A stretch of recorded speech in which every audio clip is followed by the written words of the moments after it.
Hello tout le monde, j'espère que vous allez bien. Bienvenue dans un nouveau Vlogmas. Installez-vous confortablement avec une bonne tasse de thé ou autre boisson de votre choix bien chaude. Et c'est parti!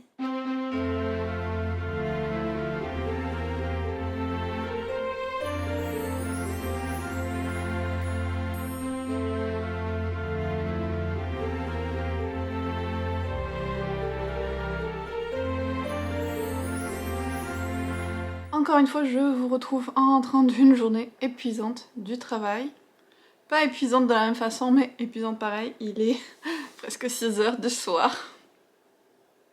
Faire des vlogmas en travaillant toute la journée, quand je vous dis travailler non-stop, c'est pas facile.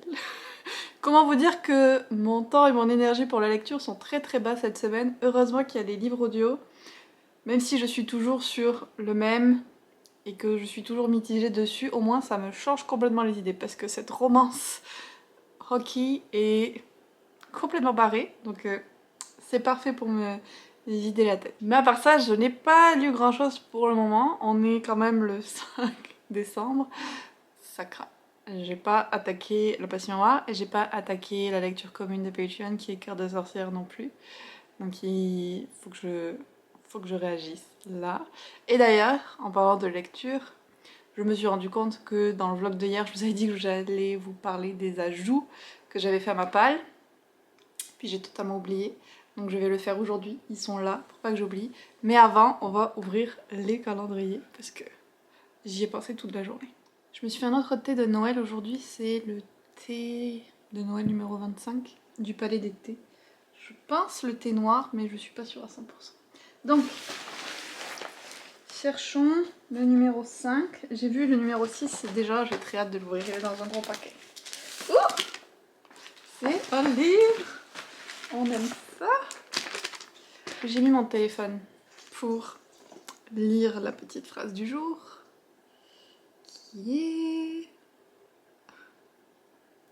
No one is ugly.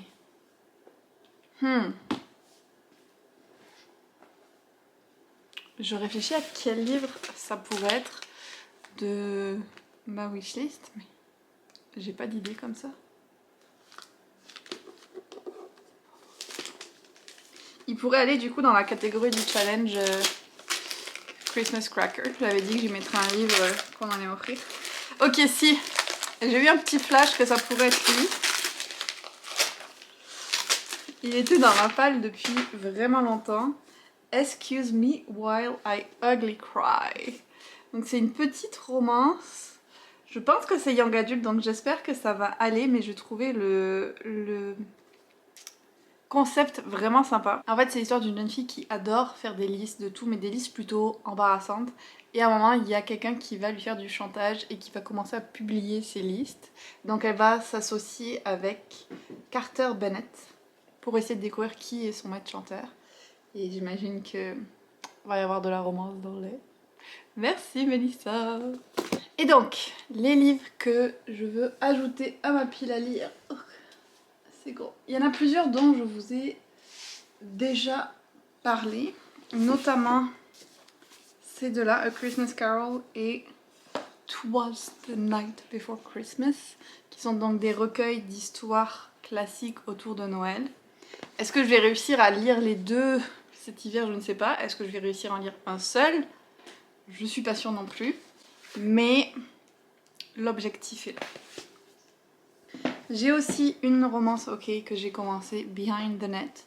J'en suis toujours à un peu plus d'une centaine de pages. Je vous en avais parlé, je pense que je vous en avais fait déjà au moins une update. Là, le seul changement que je pourrais voir par rapport à la dernière fois, c'est que je trouve quand même que le personnage de Jamie est un peu trop contrôlant. Et ça, je suis pas très fan. Il y a eu un rapprochement par contre entre les deux, et ça y est, ils viennent de s'admettre qu'ils se souviennent l'un de l'autre du high school, lycée. Donc on va voir comment ça va continuer à évoluer. Il n'y a pas encore eu de petites scènes spicy ni rien. J'espère que ça va venir. Et j'espère que Jamie va se calmer sur le contrôle parce que ça commence à me taper sur les nerfs. J'ai aussi celui-là, je vous en ai pas parlé, Green Glass House, qui est un roman middle grade, donc jeunesse, que m'a prêté une amie. Et c'est l'histoire de, je pense qu'il y a 2 enfants qui habitent dans une auberge un petit peu spéciale, qu'on voit là sur la photo, qui est vraiment très belle. Et un hiver, ils vont se retrouver avec plusieurs visiteurs qui viennent leur raconter des histoires étranges sur l'auberge. En même temps, il y a un peu des objets qui disparaissent, donc une petite enquête à mener. Ça a l'air vraiment bien. Surtout la couverture est extra hivernale. Je pense que c'était ça en livre papier. En audio, comme vous le savez, j'ai Poking Around. C'est bien ça le titre du premier. J'ai quand même toujours du mal, je le continue. Parce que comme je vous dis, ça me change vraiment les idées. J'en suis à 11 heures sur les 25. Ça avance, mais comment cette romance peut être aussi longue, je ne sais pas. Il y a des moments, en fait, ce qui me fait continuer, même si des fois ça m'énerve trop, c'est qu'il y a des moments que je trouve vraiment mignons ou que je trouve sympas. Les scènes spicy, tant que c'est pas le narrateur de Jake qui les lit, ça va. Mais alors dès que c'est lui, j'ai vraiment du mal avec ce narrateur. Le personnage de Jake, je trouve un peu trop intense aussi. Il y a des trucs par contre qui sont pas du tout des choses que j'aime bien. Genre un des personnages qu'elle appelle Daddy. Je déteste vraiment ça. Par contre, cette fille, on peut dire quelque chose pour elle, c'est qu'elle a confiance en elle vraiment. Là, avec les gars, elle hésite pas. Par contre, le côté je suis ton docteur, tu es mon patient, il ne peut rien se passer, ça n'a pas duré très longtemps. Alors, il te rattrape ça en mode j'ai fait des recherches, on peut faire un papier, tu seras plus mon docteur et tout, mais la manière dont ça se passe ne fait pas très professionnel quand même. Tout comme la relation qu'elle a avec le troisième, Hillary, quelque chose comme ça son nom, le viking, Thor, comme elle l'appelle, qui n'est pas tout à fait professionnel à 100% non plus. Mais c'est quand même mon personnage préféré, ce gars-là, toujours. Et il y a un truc qui m'énerve vraiment dans les romances, c'est quand, surtout dans la novella, genre ils se connaissent depuis 3 heures et ils sont en mode oh toi t'es clean, t'as fait des tests médicaux, oui moi j'ai fait des tests parce que je suis un joueur professionnel donc je suis clean machin et tout, et puis voilà, pas besoin de protection, pas besoin de rien. Ça je n'aime vraiment pas, je trouve que c'est une facilité scénaristique qui ne me plaît pas. Après, comme je vous dis, il y a des moments cute. Voilà, entre les personnages. Il y a beaucoup de scènes spicy, je pense peut-être un chapitre sur 2 ou 3. Vraiment. C'est beaucoup. C'est beaucoup. Surtout que le livre est très long. Je vais cependant le continuer. Et j'ai même mis dans ma liste. Alors, pour ma défense, je l'avais téléchargé avant de lire le premier. Le deuxième, qui s'appelle Pucking Wild, si je me trompe pas. Et ce qui m'intéressait quand même dans celui-là, c'est que le personnage, c'est Tess, qui est l'ancienne colocataire de Rachel, le personnage de celui-là. Et c'était une fille qui était plus size, donc je trouvais ça intéressant quand même d'avoir cette représentation-là, surtout avec une romance hockey, où comme les joueurs de hockey sont comme super beaux, super populaires, et ont toutes les bunnies, comme ça s'appelle et tout. Combien d'heures il fait celui-là? Je suis curieuse. Est-ce qu'il est aussi long? Oh, elle ne fait que 18 heures! C'est si court! Franchement, 18 heures, c'est une longue romance. Et le dernier que j'ai, qui est une romance de Noël, c'est It Happened One Christmas, qui est une petite romance cute de Noël en mode film Hallmark, bien sympathique. Et en fait, c'est une réalisatrice de rom-com qui vient d'une grande ville et qui va dans une petite ville pour filmer un film de Noël. Small Town Romance. Et elle doit convaincre le maire grognon de la ville de la laisser filmer. J'ai lu ça et j'étais comme yes, let's go, romance typique de Noël, je veux lire ça. J'espère qu'elle sera bien parce que, comme je vous disais un peu plus tôt, j'ai pas beaucoup de romances de Noël dans ma pile à lire de cette année. On vise sur la qualité au-delà de la quantité.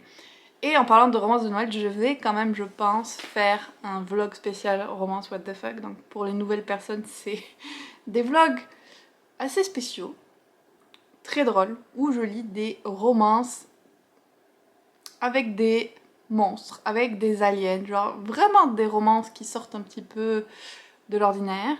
pour votre plus grand plaisir, pour vous distraire, pour m'amuser moi aussi. Et donc je vous en parle. Souvent je suis choquée par ce que je lis. D'ailleurs si ça vous tente, j'avais fait un épisode spécial Noël l'an dernier déjà et je suis encore traumatisée par certains éléments qui justement ont rapport avec les candy cane. Je n'en dirai pas plus. Si vous voulez voir, le vlog est disponible. Mais en tout cas, je compte refaire ça cette année. On m'a envoyé quelques suggestions, donc je vais regarder qu'est-ce qui me tente le plus.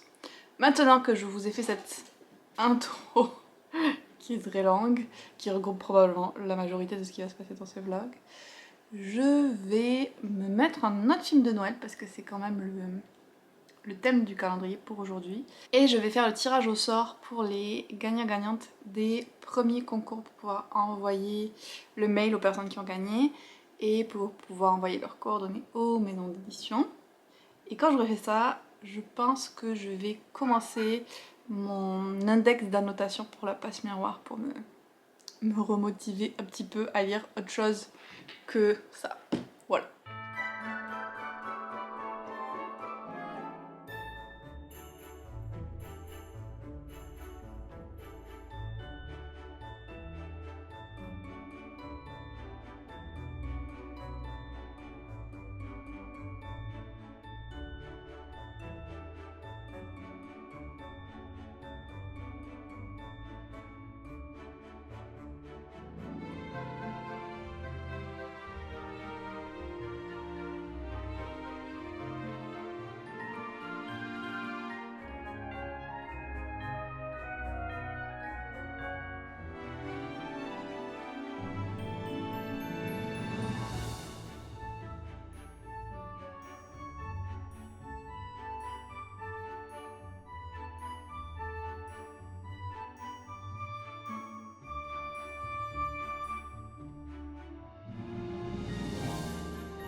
Je suis fatiguée. Oh, je sais même plus qu'est-ce qu'on faisait. J'ai l'impression que on a juste fini l'épisode de Loki puis parlé pendant 5 minutes et tout d'un coup j'ai regardé l'heure et il était 10h. Donc il faudrait que je fasse la conclusion du vlog quand même pour pouvoir le monter. Et je commence là, il est 10h30 parce que Yoann avait des petits trucs à faire avant. Donc ça ne doit pas être très long parce qu'il faut encore que je fasse le montage. Et demain je retourne au travail, donc je veux pas me coucher trop tard. Je voulais principalement vous dire que ça y est, j'ai commencé. Oh, j'ai commencé ce beau bébé. C'était l'hiver, je suis trop contente.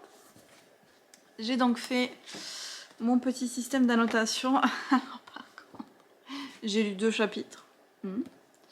Et j'ai déjà mis tout ça de post-it. Voilà. 2 chapitres. Je sais pas comment je vais tenir tout le livre à ce rythme-là, honnêtement. Je ne sais pas. Je vais commencer par vous parler de mon index quand même d'annotation que j'ai choisi pour ce livre. Sachant qu'il peut évoluer ou être complété. Mais pour l'instant, c'est ça. On a donc le world building, dans tout ce qui touche à l'univers, à comment ça fonctionne. On a une couleur pour Ophélie, of course. Une pour Thorne. Une pour Ophélie plus Thorne, donc leur relation. Une pour l'intrigue. Une pour les indices, parce que en sachant comment ça se finit, je vais essayer de relever plus de choses. Une pour Dieu. Et une pour les passages que je trouve vraiment beaux. Et genre, ça a été le cas dès la première phrase du premier chapitre. Ça m'a rappelé vraiment juste de me replonger dedans à quel point j'aimais la plume de l'autrice dans cette série-là. Le personnage d'Ophélie, même en 2 chapitres. Je l'aime aussi, même si je pense que maintenant, j'ai un peu plus de frustration pour sa grande timidité. C'est le genre de personnage que j'ai un peu plus de mal à supporter, je pense, maintenant. Mais je l'aime beaucoup quand même. Bon, après, c'est ça, j'ai lu que 2 chapitres. Mais ça fait trop du bien d'être plongée dedans. Au-delà de l'index, j'ai aussi fait, mais c'est vraiment juste pour vous montrer parce que c'est pas quelque chose que je fais pendant la lecture normalement. J'ai un peu déjà annoté avec surlignage et tout ça. Ici une petite phrase. Mais c'était pour vous montrer parce que ça c'est quelque chose que je fais après avoir fini le livre quand je retourne là où j'ai mis les post-it en principe. En cours de lecture je mets juste les post-it et mes petits commentaires. Mais voilà. J'avais envie que vous voyiez à quoi ça va ressembler puis ça m'a amusé de le faire. Ça m'a aussi rappelé que le livre était quand même écrit gros, même s'il y avait beaucoup de pages, parce que ça m'a vraiment pas pris longtemps de lire ces 2 chapitres-là. Donc peut-être que je vais le continuer un petit peu ce soir si je finis pas le montage trop tard, mais j'ai pas trop d'espoir. On verra bien, mais je suis contente d'avoir franchi le premier pas qui était de réouvrir le livre et de m'y replonger. J'ai très hâte. Et comme je vous dis, surtout en ayant lu les 4, de voir comment je vais réinterpréter cette 2e lecture, si je vais voir et comprendre surtout plus d'indices qu'elle a disséminés. Et là, genre, dès les premiers chapitres, je voyais déjà des trucs. Donc ça va être très intéressant comme relecture, je pense. Sinon, ce soir, ce que j'ai fait, c'est comme je vous avais dit, j'ai contacté tous les gagnants des concours du 1er au 4e jour. J'ai envoyé les adresses aux maisons d'édition aussi. J'ai fait un doodle pour le repas des lecteurs qu'on fait à Montréal à peu près une fois par mois. On a un petit groupe, on se fait des repas. Et j'ai commencé à bien avancer même mon fichier en fait pour faire le bilan avec les statistiques du Pumpkin Autumn Challenge comme je veux faire. Et j'ai regardé un film de Noël qui se passe dans un bureau. Alors c'est quoi le titre exact? Noël en folie au bureau. Voilà. Je vais pas aller chercher très loin le titre. J'ai pas vraiment aimé. Let's be honest, j'ai pas tant aimé. J'avais l'impression que c'était un mélange de Very Bad Trip et The Office avec un petite couche de Noël par-dessus. Ouais, ça l'a pas fait pour moi, en tout cas, malheureusement. Oh, j'accroche la boucle d'oreille. Okay. Mais bon, c'est pas grave, ça m'a fait un petit fond sonore pendant que je faisais toutes mes autres affaires. Donc ça va bien quand même. Je pense qu'il me reste juste à vous parler du concours du jour. Franchement, je suis désolée pour cette update parce qu'il y a tellement d'ombre sur mon visage. C'est très étrange. Désolée. Le concours, c'est pour gagner Tant que fleuriront les citronniers. Très contente de pouvoir faire gagner ce livre-là aussi. Donc bonne chance si vous participez. J'espère que vous aurez passé un bon moment avec ce petit vlogmas. Je vous cache pas que j'ai hâte d'être à demain soir parce que mes journées du jeudi et de vendredi ne devraient être que des demi-journées de travail. Donc j'aurai peut-être le temps de faire plus de choses ou au moins de lire. Ça serait quand même très cool. Donc j'ai très hâte d'être à demain soir. Je vous souhaite une bonne journée ou soirée et on se retrouve demain.